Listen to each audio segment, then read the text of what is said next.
I guess just because my mother calls me a beautiful black man, it isn't enough. I guess just because I... See, while he's saying these words, he's not really thinking about this poem. See, stop. He just celebrated his first wedding anniversary. He's thinking about his wife. He has a deed to his new house in his right pocket. Now play. Look at how he moves. He's an MC naturally. You can see it in his breath. He does his poetry. He's still in love with the words. You hear his music. It's so fresh. This is where it gets good. That's where he reels you in. It's my favorite part. Maybe I'm not black enough. Maybe I need more FUBU. A new era fitted in some Tim boots. Play ball, dip a caddy and smoke blacks. Play ball, dip a caddy and smoke blacks, because that's what we do. Stop. That part always gets me. You know what else gets me? I grew up with this dude. Most people know him as a prototype. This is William Joseph Bissick. He works a 9 to 5. He's a carpenter, a sound engineer, a student, a husband, an MC, but right now, he's I'm a poet. Look at this man's passion. You've never seen someone who inhales poetry like this man.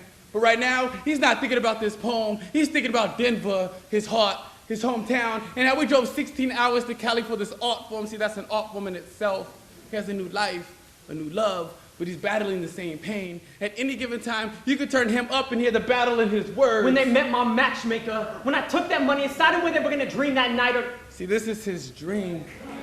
But sometimes it's hard to focus on your dream when you're in your dream. Sometimes you need to step out. Sometimes you need to reach out and hope that you grab on something strong enough to make it look like you're standing.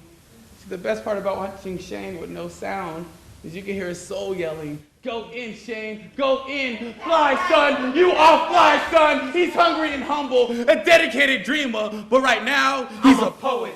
See how he's smiling?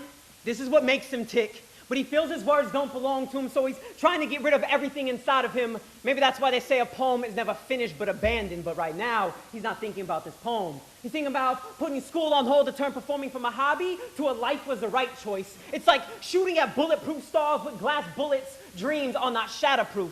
But he's been singing since he was 14. So sometimes he sneaks theme songs of his life into his poetry. Trouble, trouble, trouble, trouble. It feels like trouble when nightmares and dreams collide. But his faith is unmatched. Every time he walks off stage, he makes sure to touch his heart and give praise to God because he is a servant. But right now, he is a poet. We got tired of putting our hands up when we got our backs against the wall. Now we put them out, proper flying position. Haters love to watch you fall. Look, even in the middle of a poem about hate, you can still see how we resemble gods. They put nails in our hands the size of Cali palm trees. And nailed us to city streets. Doesn't look like we're going anywhere. Until we do what we came to do. We wear crowns of thorns like road signs. Remind us where we came from. But never to look back. We won't go back. We won't take 2 steps back. And when we fall on our faces chasing this dream, we will get back up. Because we are gods. Kings, warriors. We are human.